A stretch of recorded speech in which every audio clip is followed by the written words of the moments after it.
আজ অবধি পার্শ্ববর্তী ভারত আমাদের সঙ্গে অন্যায় আচরণ করে যাচ্ছে। অভিন্ন নদীগুলোতে একতরফাভাবে উজানের মুখে বাঁধ তৈরি করে তারা শুষ্ক মৌসুমে পানি আটকে রেখে আমাদেরকে খরায় মারে, আর বর্ষা মৌসুমে সেই বাঁধগুলো খুলে দিয়ে হঠাৎ একসঙ্গে যে তুমুল বেগে স্রোতের পানি ঢেলে দিয়ে আমাদের বসত বাড়ি সহ আমাদের বিস্তীর্ণ ফসলের আবাদি মাঠগুলোকে তারা ভাসিয়ে দেয়। বাংলাদেশের মানুষকে এভাবেই বিগত অর্ধ শতাব্দী যাবৎ এই ফ্যাসিবাদী আগ্রাসী সাম্রাজ্যবাদী ভারত আমাদেরকে শুষ্ক মৌসুমে খরায় পানির সংকটে, বর্ষা মৌসুমে পানিতে ডুবিয়ে আমাদের উপর অব্যাহতভাবে নির্যাতন চালিয়ে যাচ্ছে। এবং তারাই বাংলাদেশে তাদের পুতুল ক্রীড়নক সেবাদার সরকার প্রতিষ্ঠিত রেখে বাংলাদেশের মানুষকে দাবায় রাখবার চেষ্টা করেছে।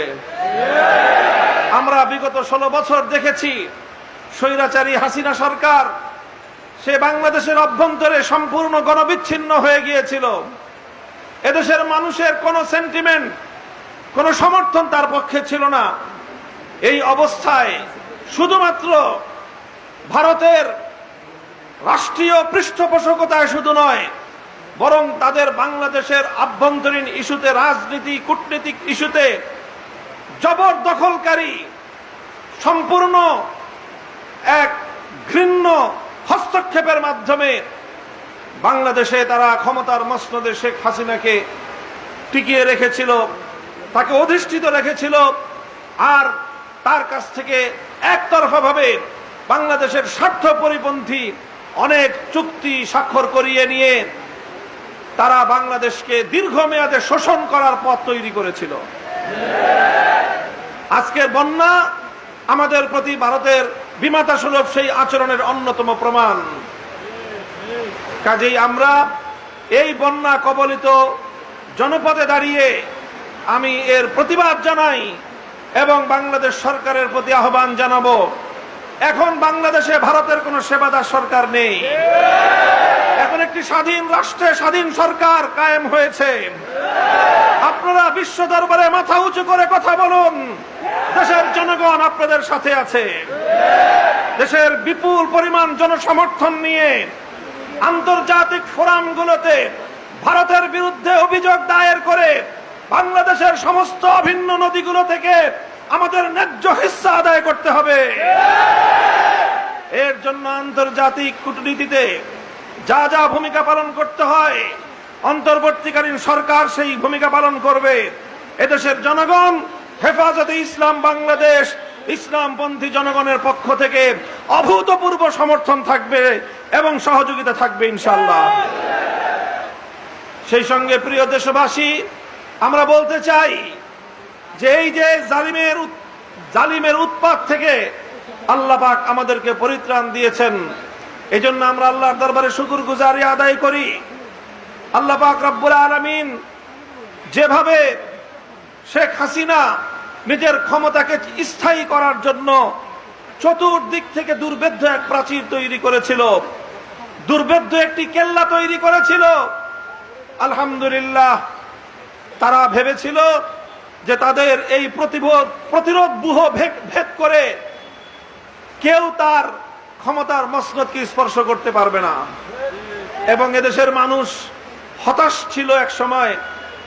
মনে হয় এই লেডি ফেরাউনকে আমাদের জীবদ্দশায় মনে হয় আমরা আর ক্ষমতার মসনদ থেকে নামাতে পারবো না। ঠিক আল্লাহ পাক রব্বুল আলামিন যেভাবে বলে থাকেন, মা জানান্তুম আন ইয়াখরুজু ওয়া জান্নু আন্নাহুম মানিআতুহুম হুসুনুহুম মিনাল্লাহ। তোমরাও ধারণা করো নাই, তারাও কল্পনা করে নাই, ফাআতাহুমুল্লাহু মিন হাইসু লাম ইয়াহতাসিবু। আল্লাহ পাক রব্বুল আলামিন এমন ভাবে তাদেরকে পাকড়াও করেছেন যেটা তারাও স্বপ্নেও কোনোদিন ভাবে নাই।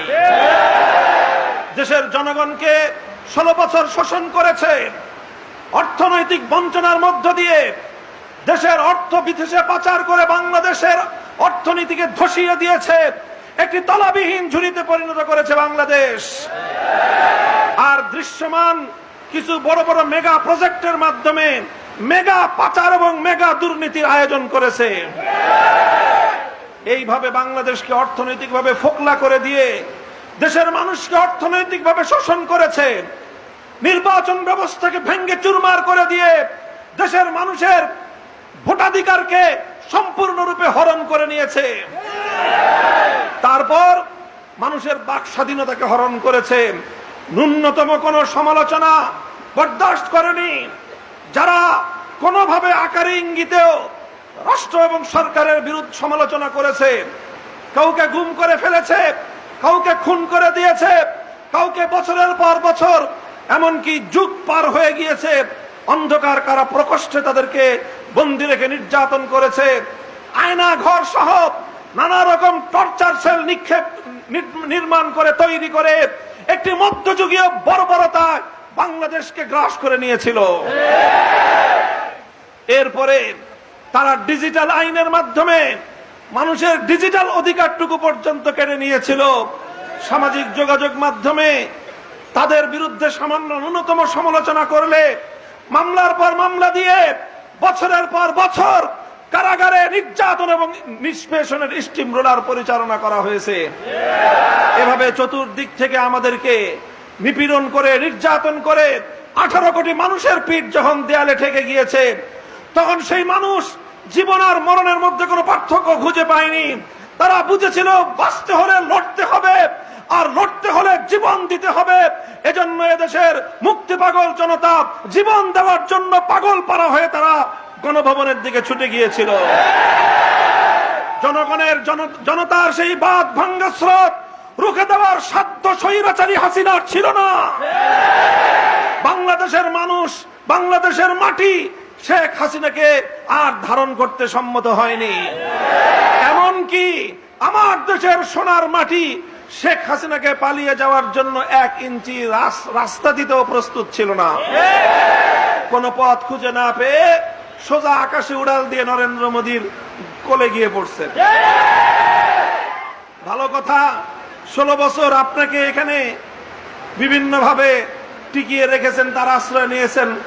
যতদিন থাকতে পারেন, রাখতে পারেন, রাখেন, থাকেন, আমাদের এটা নিয়ে বলার কিছু নাই। কিন্তু ওখানে বসে আমার দেশের স্বাধীনতা হরণ করবার জন্য নতুন করে বাংলাদেশে নৈরাজ্য সৃষ্টি করবার পায়ে তারা চালাবেন, 18 কোটি মানুষ বরদাস্ত করবে না।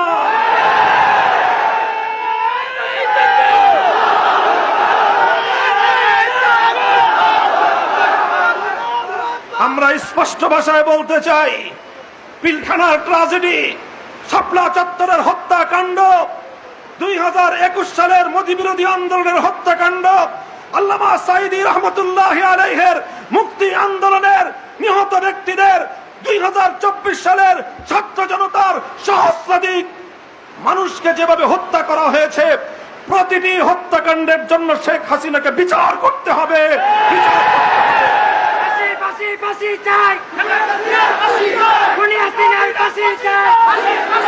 আমি অন্তর্বর্তীকালীন সরকারের প্রতি উদাত্ত আহ্বান জানাবো, রাজনৈতিক, কূটনৈতিক সর্বদিক থেকে আপনারা জোরালো পদক্ষেপ গ্রহণ করুন। আন্তর্জাতিক আদালতে আপনারা হাসিনার বিরুদ্ধে যেভাবে ব্যবস্থা করতে হয়, আন্তর্জাতিক রুলস এবং রেগুলেশন অনুযায়ী, আন্তর্দেশীয় চুক্তি অনুযায়ী যেভাবেই হোক খুনি হাসিনা যেন পৃথিবীর কোথাও গিয়ে আশ্রয় না পায়। বিচার করবেন, বিচারের কাঠ গড়ায় দাঁড়িয়ে স্বৈরাচারের বিচার যদি বাংলাদেশের মানুষ দেখতে পারে, আগামী দিনে নতুন হাসিনা তৈরি হওয়ার পথ বন্ধ হবে। প্রিয় দেশবাসী, আজ এই হলো আমাদের বক্তব্য, পরিষ্কার আমাদের কথা।